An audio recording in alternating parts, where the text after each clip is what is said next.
Produced and distributed by the National Organization for the Reform of Marijuana Laws in Washington, D.C., this is your NORML Daily Audio Stash, the growing truth about cannabis.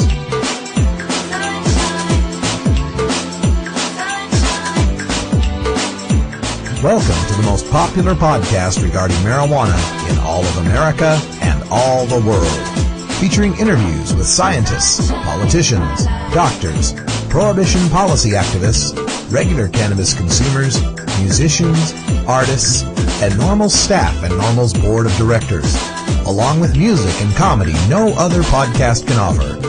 You can always find out more about the show at our website, stash.norml.org, and continue the education and conversation on our blog as well. We're ending marijuana prohibition with education, one listener at a time. The podcasting and blogging technology for the NORML Daily Audio Stash is provided by Red Aphid Interactive Media.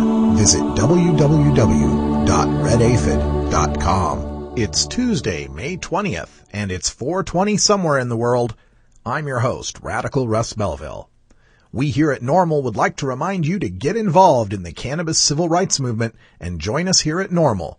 You can learn everything you need to know at NORML.org.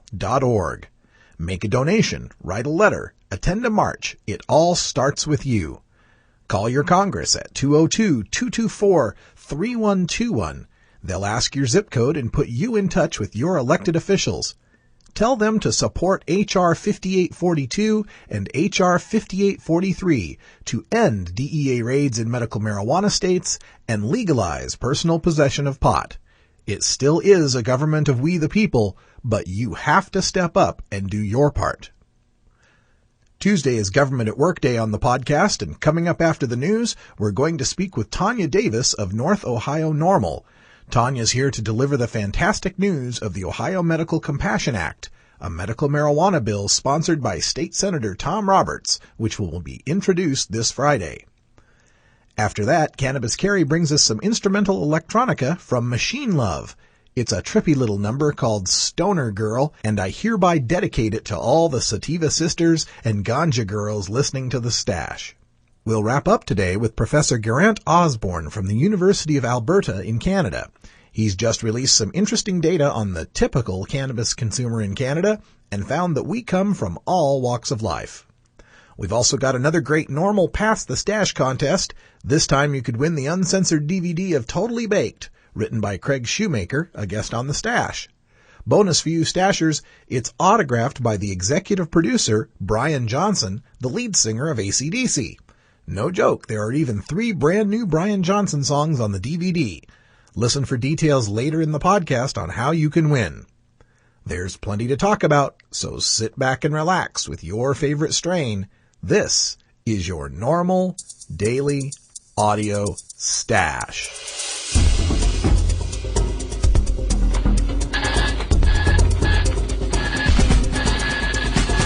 Now it's time to take a look at the latest stories about marijuana from news organizations across America and around the world in our NORML Daily Audio Stash, Hemp Headlines.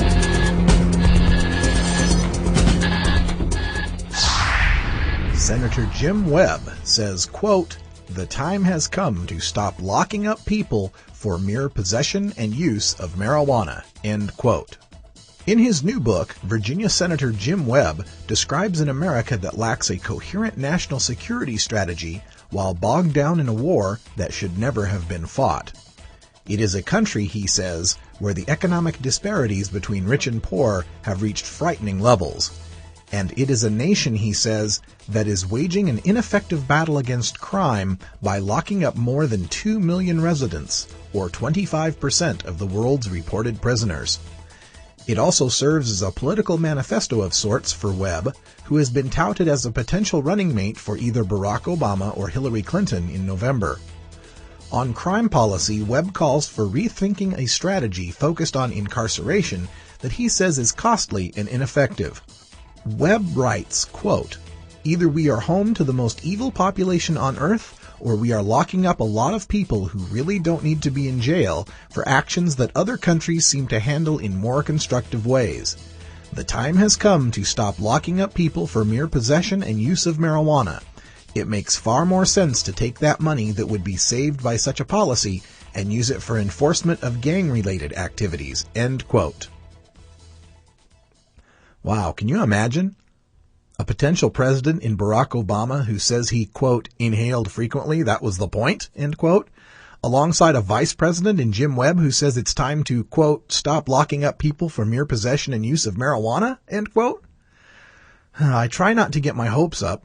President Carter said we should decriminalize marijuana back in 1978, but then a cocaine scandal involved one of his staff, and that sunk that initiative. President Clinton became the first president from the cannabis-friendly baby boom generation. He admitted to trying marijuana and then presided over the rise of annual marijuana arrests from around 300,000 to around 700,000. Yet this time, I feel like we're on the verge of some serious change in federal cannabis policy. Obama says he will not let the DEA raid medical marijuana states. In 2004, he said we need to decriminalize marijuana, though he's backed off of those statements during this campaign. But during a time when our economy is busted and we're fighting 2 wars in the Middle East, I'm hopeful that the lure of tax revenue from cannabis and expenditure reductions in the drug war will overcome the fear of change and the scaremongering about the demon reefers. And then there's John McCain, who has literally turned his back on medical marijuana patients on the campaign trail. He talks a lot about reducing the size of government and eliminating wasteful spending, typical conservative points, but how come that never applies to the failed war on certain American citizens using non-pharmaceutical, non-alcoholic, tobacco-free drugs? Ohio Senator introducing medical marijuana bill. Columbus, Ohio. On Wednesday, May 21st at 11 a.m. in the Senate Minority Conference Room of the Ohio State House, Senator Tom Roberts, Democrat of Dayton, will unveil details regarding the Ohio Medical Compassion Act, or OMCA, which would allow patients to use medicinal cannabis through a regulated system of quality health care. Senator Roberts said, quote, "The OMCA would give patients the opportunity to choose the type of medicine that most effectively treats them. Our laws should reflect the latest in medical research, which has shown that medicinal cannabis has a variety of benefits for treating pain, nausea, and other symptoms related to a wide range of disease." End quote. The senator's press conference will feature speakers who will provide expert testimony on the various benefits of medicinal cannabis from a health, legal, and financial standpoint, while patients who benefit from medicinal cannabis also will be present. This legislation would allow qualified patients and primary caregivers to use medicinal cannabis through a cardholder system. The program created through the OMCA will generate sufficient revenues to offset all expenses. The OMCA would also allow qualified patients and primary caregivers with valid registry identification cards to use medicinal cannabis without fear of arrest, prosecution, penalty, or denial of rights and privileges for such use. Law enforcement would be required to verify registration of patients before arrests, raids, or other actions are taken. Senator Roberts said, quote, "In an era of scientific breakthroughs and medical advances, patients should not be put in the position of choosing between living a normal life and living a healthy life. The current lack of medical alternatives highlights the urgent need for Ohio to join a growing list of other states and pass the OMCA, which is long overdue." End quote. Medical marijuana has been confined so far to the West Coast and the Northeast. We are so excited to see this legislation working into Midwestern states like Ohio, Illinois, Minnesota. Even Nebraska and Kansas are looking into medical marijuana. Now, these bills don't always survive, but to even have them introduced and discussed is just another victory in the long struggle to end adult marijuana prohibition. ABC News picks up medical marijuana versus organ transplant story. When Jonathan Simchin was diagnosed with kidney failure last summer, he did just what the doctor ordered. He applied for a kidney transplant and took his prescribed medicine, medical marijuana. The marijuana was meant to control his nausea. Simchin, a 33-year-old diabetic who lives near Seattle, soon found out there was a catch-22 rolled up in his legalized joints. He was turned down by 2 organ transplant programs because he uses medical marijuana. Simpson said, quote, "They took me off the list because they're afraid of me being a future drug user," end quote. Simpson admits he has used cocaine in the past, but that was in the past, and he even quit using medical marijuana at the hospital's request. When Simpson went to University of Washington Medical Center, he says he was also turned down. Quote, "They made it clear that if you had medical marijuana, they wouldn't treat me. I just lost hope and got totally frustrated," end quote. Alicia Mark, a spokeswoman for Virginia Mason, the first hospital to turn down Simpson, would not discuss details of Simpson's case because of medical privacy regulations, but said that, quote, "Any patient who smokes any product, tobacco, cloves, medical marijuana, would be precluded from receiving a transplant here," end quote. Other transplant doctors and bioethicists, including in some states where medical marijuana is against the law, were surprised to hear about the refusals. Vivian Tellis, the director of the transplant program at Albert Einstein College of Medicine in New York, says that he would never turn somebody down because of a history of marijuana use or abuse. Because medical marijuana is not allowed in New York, most of those cases involve recreational use. Tellis said, quote, "There is no known contraindication between marijuana and the drugs you have to take after transplant," end quote. Maxwell J. Melman, director of the Law Medicine Center at Case Western Reserve University, said, quote, "They use a screening process to avoid people who might be failures, and they look at several factors, from drug use to having a support system. It has actually been a source of bioethical controversy because it allows them to reject homeless people and people who live alone. In some cases, it's a backdoor way of rationing based on social worth and lifestyles," end quote. Following up on the LA Times story I reported yesterday, now we have ABC News picking up on this medical travesty. It is so much an ingrained antipathy in our culture against hippies or stoners. I've just got to believe that it is nothing but prejudice, pure and simple, because there is no legitimate medical or scientific reason for these transplant rejections. Ms. Mark, I concede that smoking, quote, "any product, tobacco, cloves, medical marijuana," end quote, isn't healthy and could be a reason to deny a transplant. I am curious, though, how many clove smokers you've rejected. But you must know that eating cannabis, vaporizing cannabis, tinctures of cannabis, and even synthetic THC pills avoid all the harms of smoking, right? Institutionalized medicine is bigoted against medical marijuana. You can grow it yourself. No need for a pharmacist. You can harvest it yourself. No need for a drug company. You can use it with no fear of toxicity. No need for more costly medical bills. You can control your own treatment. No need for time-wasting expensive doctor's visits. You can take it or leave it. No need for spendy rehab centers. And if it were protected from job discrimination, like a medicine, no need for so much drug testing. Medical marijuana is not harmful to these transplant patients. It is harmful to the institutionalized Western disease care system of medicine, though.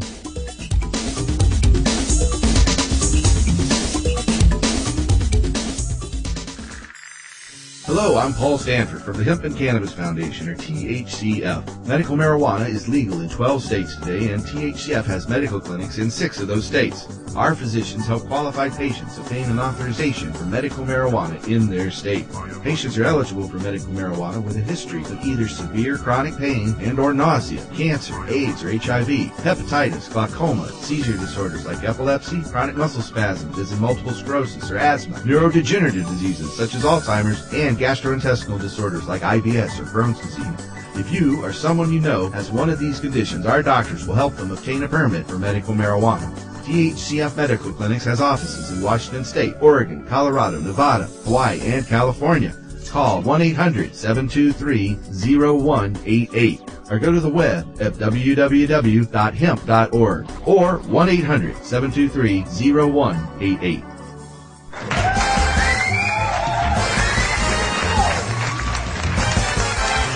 Now it's time to play Pass the Stash, where you can win cool prizes from NORML. Hey, hey, who found the law? Okay, for our latest Pass the Stash contest, you could win the uncensored DVD of Totally Baked, written by Craig Shoemaker and autographed by the executive producer Brian Johnson, the lead singer of AC/DC. It's a hilarious story of two medical marijuana activists who hide out in the home of a straight-laced dad and take him and his debate team friends hostage. While the activists employ creative strategies to convince the squares on the truth about cannabis, a Rod Serling-esque narrator, Shoemaker, weaves us through commercials, stand-up, documentary interviews, and skits that are interspersed throughout the movie. Hey, who found the law? Yeah. All you have to do to win your autographed copy is to send me an email at stash@normal.org. All I want to know is your funniest first-time pot smoking story. Now, limit your story to 420 words or less and send it in now. This contest only lasts 2 weeks. The winner will be announced May 30th. By submitting a story, you agree to have it published on the Stash blog and read on the air, but we will be glad to change names and identifying details to keep you anonymous. So send in your funny 420 story today and win your autographed free copy of Totally Baked DVD. And thanks for playing Pass the Stash. The chick who fed it to them, giant laughing on the rest. The monkey's in the kitchen, the donkey's in the house. Hey, who found the law? Yeah.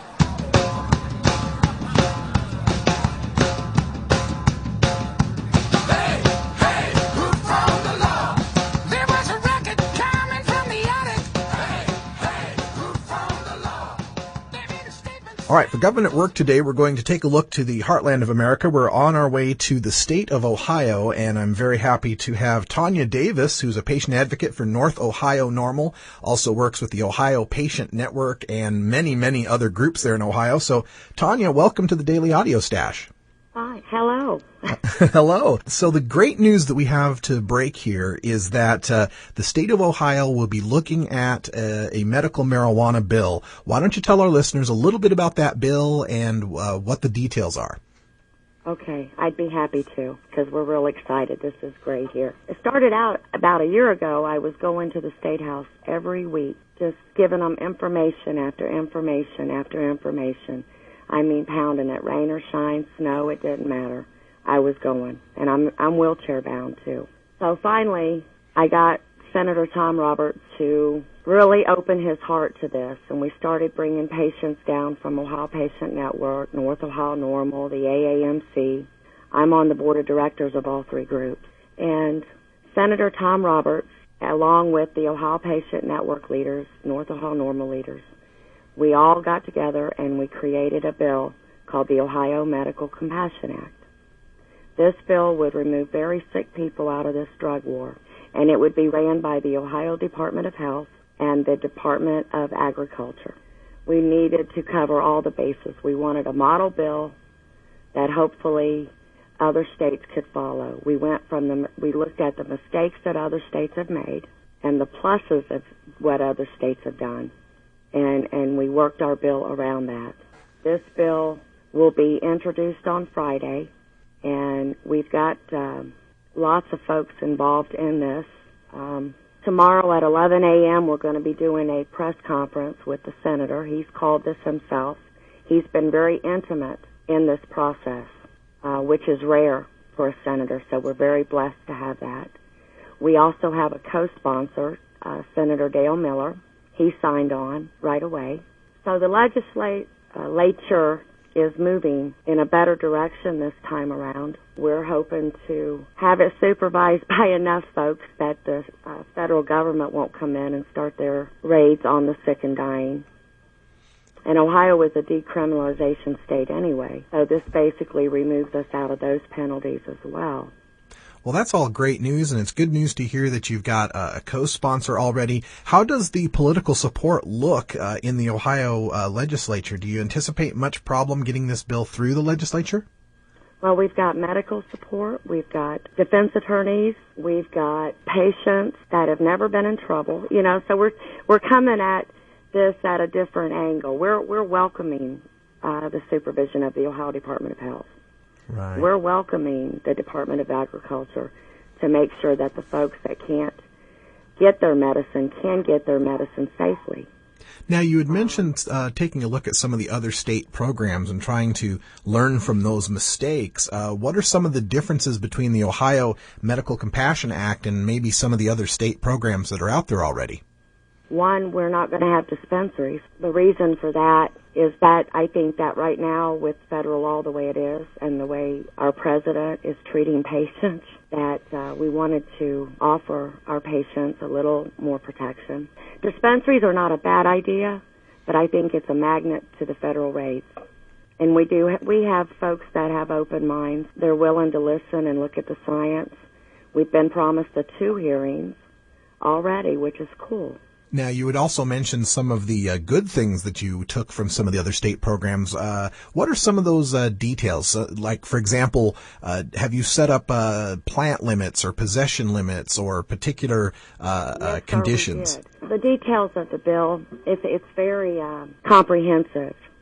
We've tried to cover all the bases. We do have a plant limit.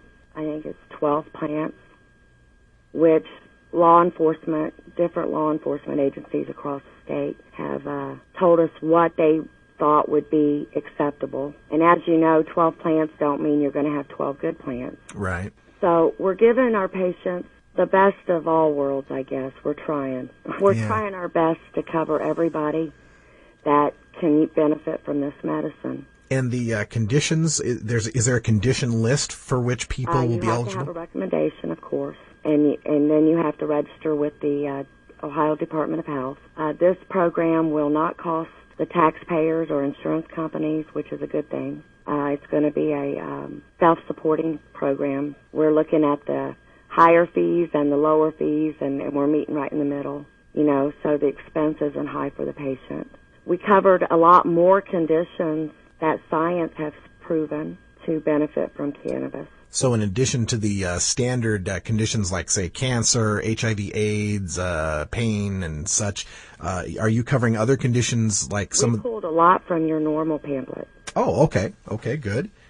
Is there any psychological conditions, say post-traumatic stress, that will be covered under the Ohio bill? I honestly can't answer that. Okay. I would hope so. I have post-traumatic stress disorder, so I hope we didn't forget that. But things can be amended and added to, so if that isn't, that will be.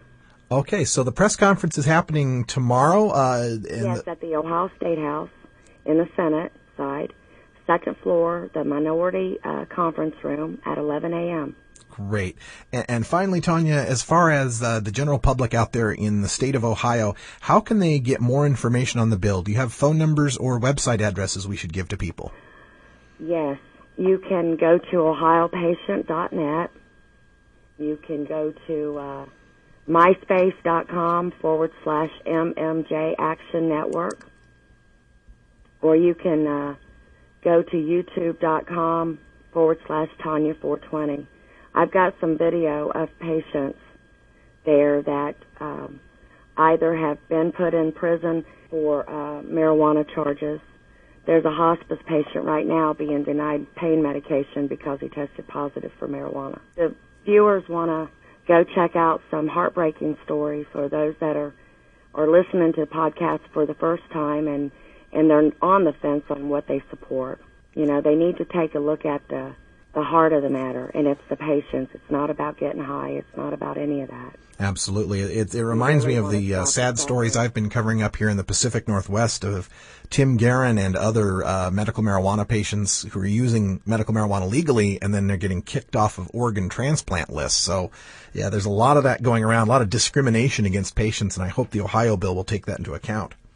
Well, with the senators and the state representatives, they seem to be open to the science. We've still got a couple closed-minded folks that, it's just bad, that's it. They're not going to hear it. Yeah, there's always a few. Well, Tanya Davis is a patient advocate with North Ohio NORML and the Ohio Patient Network, among many other groups. And Russ, yes. Can I correct you on one thing? Oh, go ahead. I'm the medical marijuana director for North Ohio NORML, the patient advocate, director of patient advocacy with Ohio Patient Network, and the whole state of Ohio, actually. Oh, okay. I mean, these different groups all contact me when they get contacted by a patient.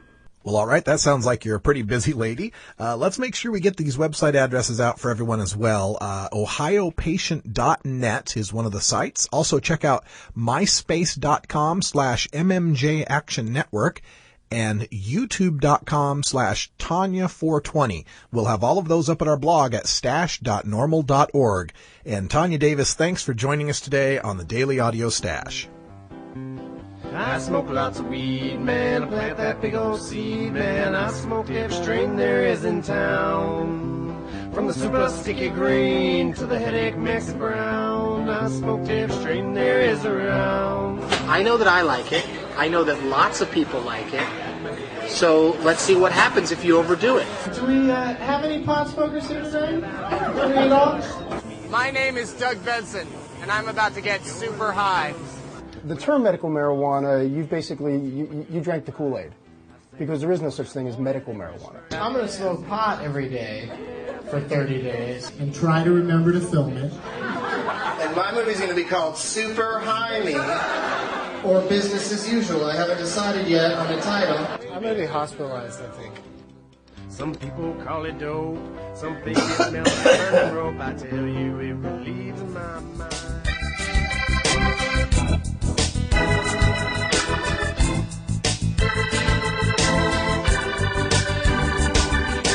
Here at the Normal Daily Audio Stash, we work hard to change our nation's marijuana laws through education and discussion. But we also take the time to relax and unwind with an eclectic mix of pod-safe music from many independent artists. We look for music that speaks to the growing truth about cannabis, or music that speaks to broader themes of freedom, liberty, social justice, equality, and protest. To find out more about the artists and download the music you hear on this podcast, just log on to stash.normal.org. And if you'd like to get your music heard by the online cannabis community, just send us an email at stash@normal.org.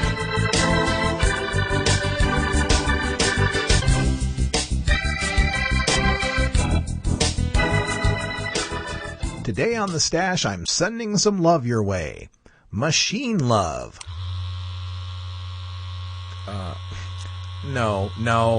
No, not that kind of machine love. Machine Love is the name of a San Francisco duo who bring their brand of space rock to the Stash today with the song Stoner Girl. This smooth, groovy electric track has no lyrics, but its inspiration is made clear in the title. Machine Love consists of Vincent James on drums, keyboards, and electronics, along with Jim Hedges on electric and acoustic guitars. It's this mix of computer-created sounds alongside the live guitar music that gives Machine Love their sound. A love song for the new age, a synthesized bouquet of digital flowers for the stoner girl in your life. Check out our post at stash.normal.org where you can find the links to learn more about the band and to download an MP3 of today's song. It's Machine Love with Stoner Girl.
Hi, I'm Russ Belville, the Associate Director of Oregon NORML, a chapter of the National Organization for the Reform of Marijuana Laws.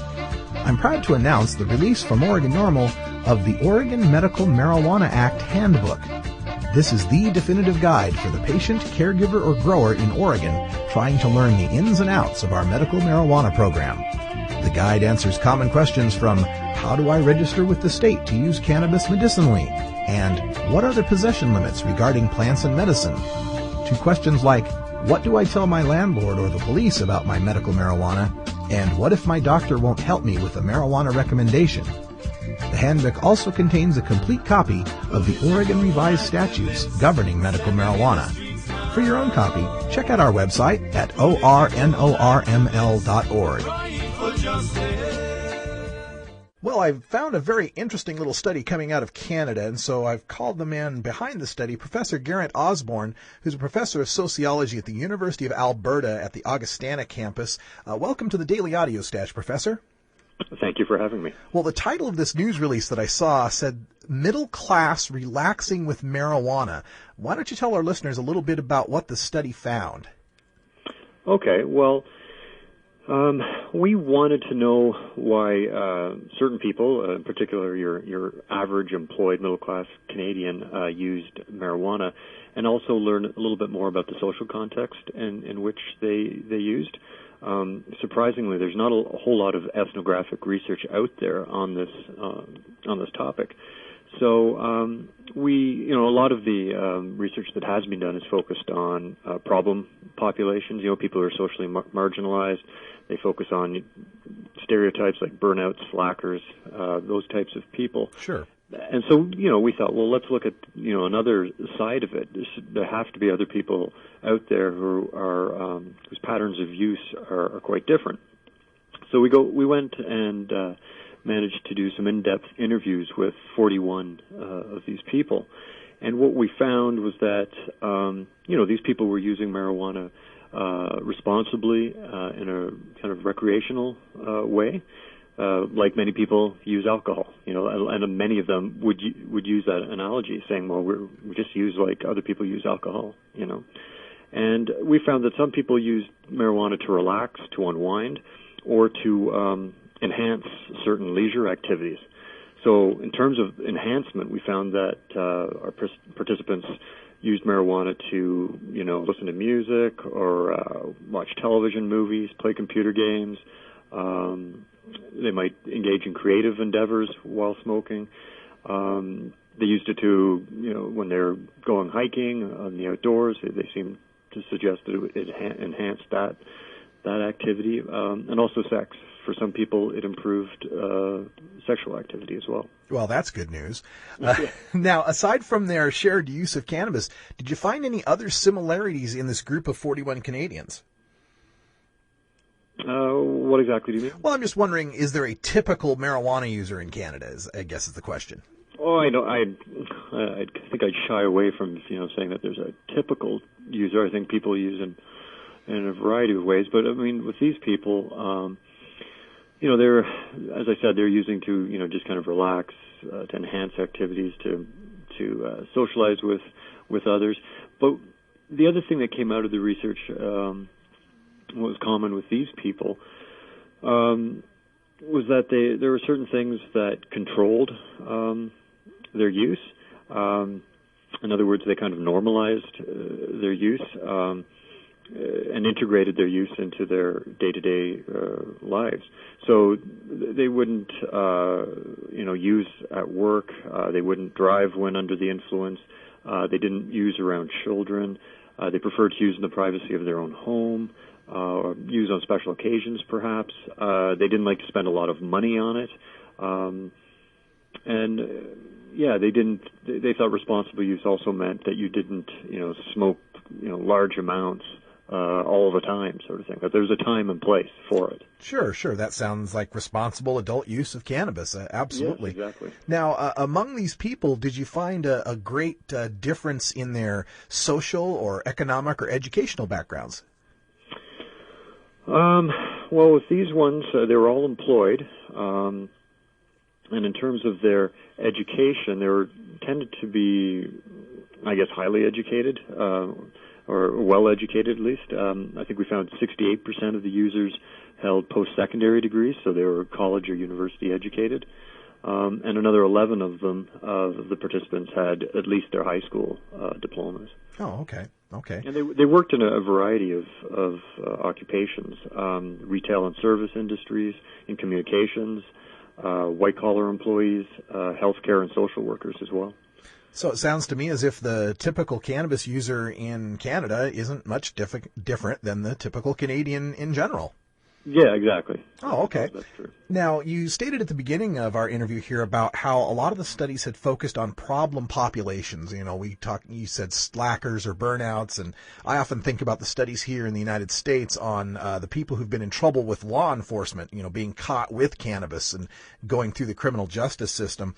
Is there any idea or estimate as to what the ratio is here, the responsible population versus what we might call the irresponsible population or the unlucky population? Oh, yeah, I couldn't really comment on that, really. Okay. That's why we need more of these types of studies. We need to know how people are using this drug and in what social contexts and for what reasons, and rather than just shying away from that, we should embrace it and improve our knowledge. And based on what you found, like you were saying, it sounds as if people left to their own devices to use cannabis responsibly come up with their own sets of social boundaries for the use of the cannabis.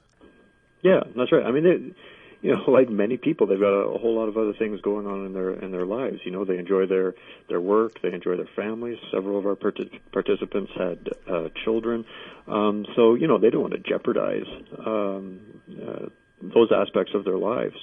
So they just kind of integrated into their marijuana use into their daily lives in a very responsible manner. Well, if we could just get this kind of information to the lawmakers in Ottawa and Washington to understand that there is a responsible use of cannabis and that not all use is abuse, and studies like yours are helping to show that. That's correct, yeah, and certainly it's adding to the whole decriminalization, legalization debate. But, again, this was a small study, 41 people. It was an in-depth kind of look at these people, but we need more research done on it, for sure. Are you going to get the chance to do any more of that research? Are you currently getting grants? Yeah, I'll be continuing the research and applying for grants and trying to continue the interviews. We're also not only just looking at employed adult Canadians, but we're going to be looking at university students as well and see how they're integrating it into their life, their studying and their part-time work and all that kind of stuff. Well, that's fascinating research, and we really hope you get a chance to take that farther. And when you do, will you please be in touch with us, and we'll broadcast that to our audience. Certainly. All right. Well, this is Professor Geraint Osborne, a professor of sociology at the University of Alberta at the Augustana campus. Thanks for joining us here today on our show. Thanks for having me. Thank you for downloading the NORML Daily Audio Stash, the growing truth about cannabis. We are produced by the National Organization for the Reform of Marijuana Laws in Washington, D.C. Our executive producer is Alan St. Pierre. Our deputy director is Paul Armentano. Our webmaster is Brian Judy. And web production is provided by Red Aphid Interactive Media. As always, you can catch up on the latest information about marijuana at www.norml.org.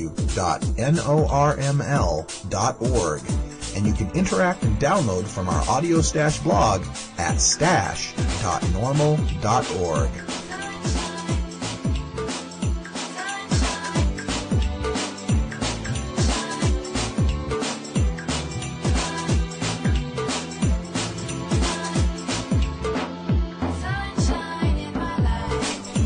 For everyone here at NORML, I'm your host, Radical Russ Belville, hoping all your harvests are bountiful and your encounters with law enforcement are non-existent. We leave you today with a cannabis quote from Senator Jim Webb of Virginia in his new book, A Time to Fight, Reclaiming a Moral and Just America. Quote, "The time has come to stop locking up people for mere possession and use of marijuana. It makes far more sense to take the money that would be saved by such a policy and use it for enforcement of gang-related activities." End quote. thank you, Senator Webb, for speaking the truth. I'm Radical Russ. Thanks for listening to the Daily Audio Stash, and until next time, take care of each other, tokers.